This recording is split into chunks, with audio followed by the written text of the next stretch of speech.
Greetings, I'm Dr. Kim Young-won of Online Surgery. I'm going to share with you my clinical case. The patient for today is 78-year-old male patient.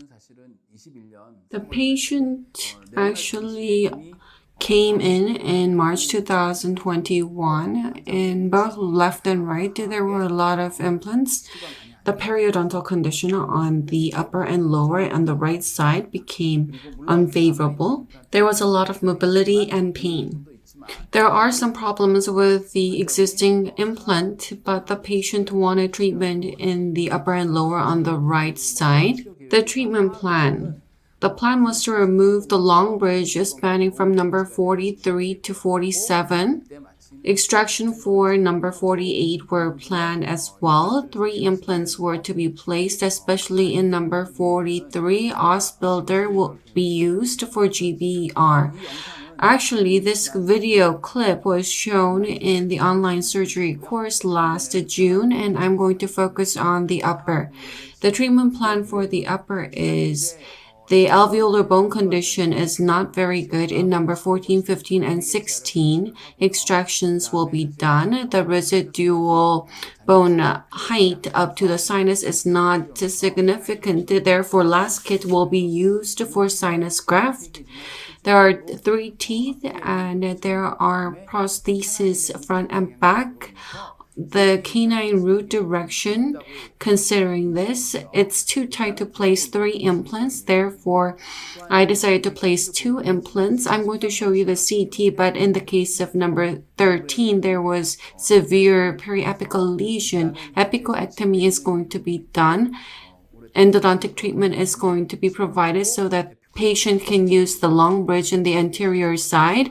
Epicoectomy was planned. In May 2021, 3 implants were placed in lower posterior and Os builder was used in number 43 for GBR. This is after 1 month. Extraction is not done in the upper. 3 teeth, number 14, 15, 16 were extracted. After that, in number 13, we did endodontic treatment. You'll be able to see it on CT. But canine root is quite distally tilted. I took CT before surgery. In the area where teeth are missing in the upper right, you can see quite a lot of mucosal thickening, but maxillary ostium is well maintained and it's not going to be a problem in doing sinus graft. In the posterior area, where number 14, 15, and 16 are missing, there's not that much of a residual bone left. Number 13 on CT, on the apex area, it's slightly protruded outside the buccal bone, and the patient may have experienced fistula from time to time. And there's external resorption on the apex side. PFM bridge existed, and I did endodontic treatment. The patient was admitted, and epicoectomy was planned. As shown, using LAS KIT, core drill will be used to form lateral window. Bone graft is going to be done, and implant will be placed like this. As shown, bone graft was done, LAS KIT was used. Sinus approach was done, 2 implants were placed. This was the plan. This is immediate post-op image. During surgery, the distal implant prosthesis failed and crown was removed. The distal side of the canine root was removed because the space is quite tight. Considering the prosthesis in the most distal side, 2 implants were placed in number 15 and 16. Bone graft was done. This is CT after surgery. In number 15 and 16, lateral window was formed for sinus graft. This is number 15. In number 16, bone graft was done like this. This is after 1 month and a half later. This is number 16 and 15. Mucosal thickenings still can be observed, but there's no complication within the sinus. This is after 5 months. A secondary surgery was done, and this is approximately 8 months later that surgery. It's been about 2 months after prosthesis was loaded in the upper. The prosthesis was delivered for the lower as well. And the main complaint when the patient came in were addressed. The implants placed by a different dentist will be maintained. This is how the treatment was done. I'm going to show you the surgical clip.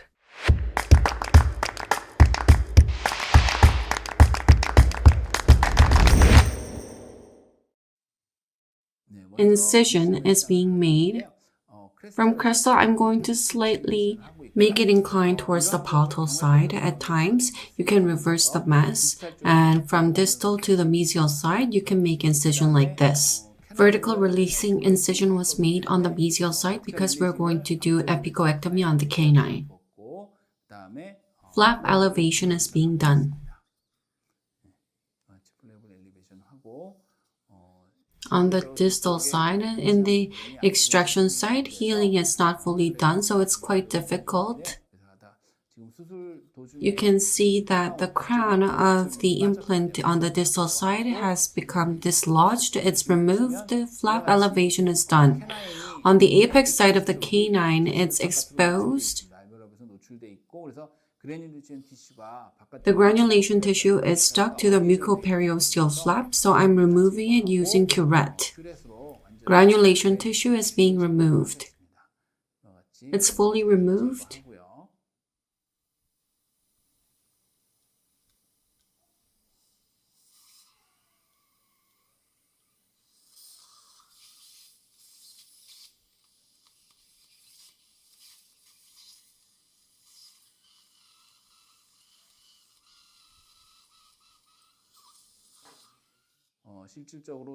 There can be apical lesion left, so I'm going to use round burr with a straight hand piece. I'm doing epicoectomy on the canine root.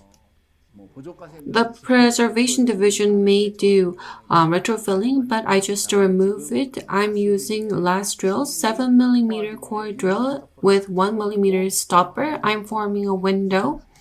Depending on position, when you do LAS drill, access can be difficult. You need to do retraction well. The lateral wall is quite thick. I think it's not going to make it, so I'm using 2mm stopper instead of 1mm. This patient has a very thick lateral wall. 2.25mm stopper is used because 2mm stopper was not enough. Lateral window is being formed. 7mm diameter core drill is used. You can see that bone knee window is formed. Fourier elevator is used to remove bone lid. You can see the sinus mucosa moving. Membrane separator is I'm using membrane separator to detach it. Fourier elevator is used to elevate the sinus membrane. Mucosal thickening was quite severe in the case of this patient, so you can see sinus membrane perforation. I'm elevating. Lance drill is used. In the desired position, in number 15, drilling position is checked. The 2.2 twister drill is used. You can see that it's connected to the sinus floor. Parallel pin is used to check the position. I'm checking the relation with the antagonist. In order to find the position, I'm repositioning the crown of the implant that was existing.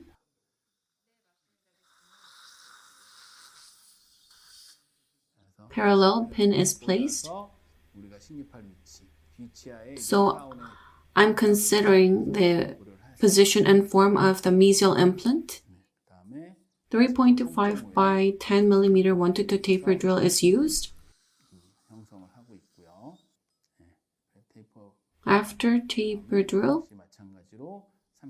3.5 by 10 millimeter taper drill is used. Taper parallel pin is used to check the relation with antagonist.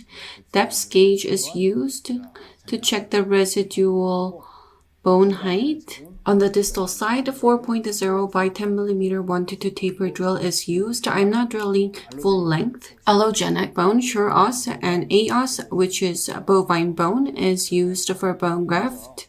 On the host bone side, sure os is used. And on top of it, AOS is used for bone graft. The diameter of LAS drill is 7 millimeter. Bone graft is done.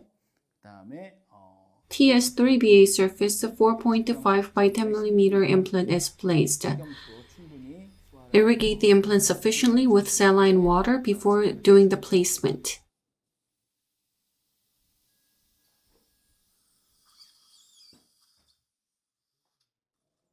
Mount extension and torque wrench is used to find the final position. Primary stability is sufficient.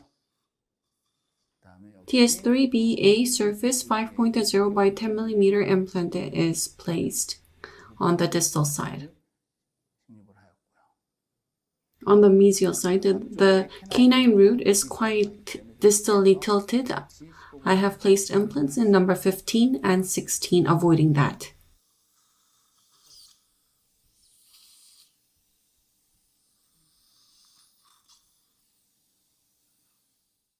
The position is checked using the crown on the distal side to check the position. Pre-mount is being removed. Open wrench is used to hold the mount because the primary stability is concerning, especially for number 16. You make sure the implant does not move. Pre-mount is removed. Implant driver is used to get the final position. Once again, you check the position. You try to place it quite deeper. In number 15, there's quite a lot of alveolar bone, so I try to place it deep.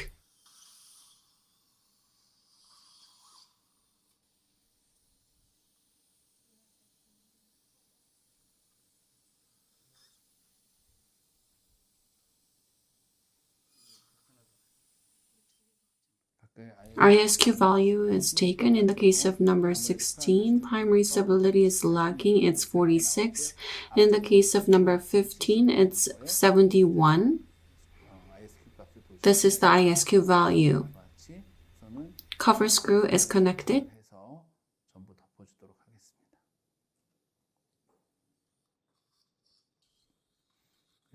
You can see that the bone lid that was formed during a bony window on the buccal side of number 16, because there's buccal defect, it's going to be used like autogenous bone block, and on top I'm adding more AOS for bone graft.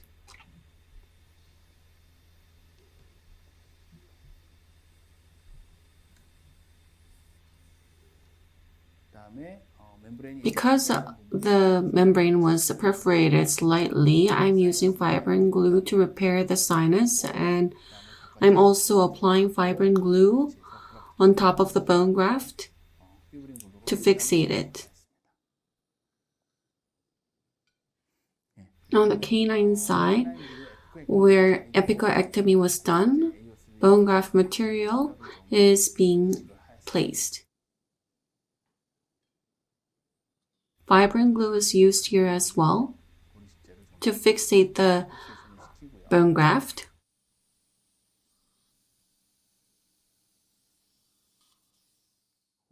Oss guide.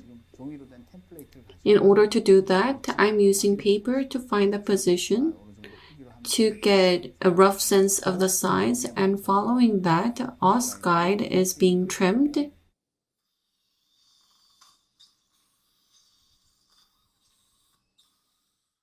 You need to irrigate it using saline water. You put it below the palatal flap. Especially, you pay heed to number 16 where GBR was done. Os guide is used. Collagen membrane is used for coverage. Flap is being pulled on the distal side. Because we did augmentation, we can see it's quite lacking. Periosteal releasing incision is made.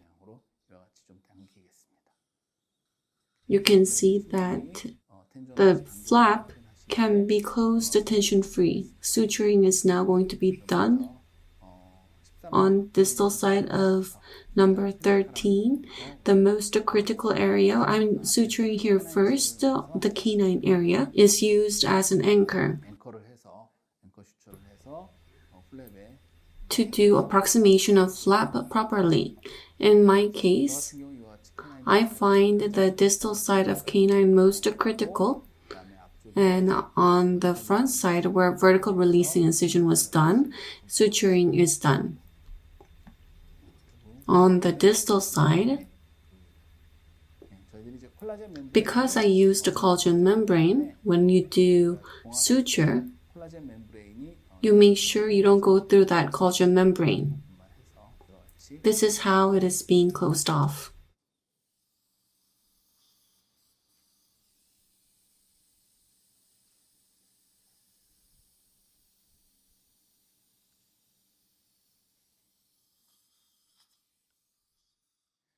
Suture is complete. The surgical clip that I've shown you, I used the LAS kit to form lateral bone window. As you've seen in the video before surgery, the sinus membrane thickening was observed in those cases because there's pathology. At times, there can be perforation. When there's a sinus membrane perforation, I've already mentioned this in previous lecture, but you can use fibrin glue for repair. On the buccal side, there was a little bit of a defect. LAS kit was used. The lateral window, the bony lid was used, not in the original position, but on the buccal side of number 16 where there was buccal defect. Xenograft EOS was also used. I used the bony lid like autogenous bone graft. Collagen membrane was applied to do GBR, and that's how the surgery was closed, as mentioned. After 8 months since surgery, the patient had no major problems and healing was done nicely. Thank you for watching.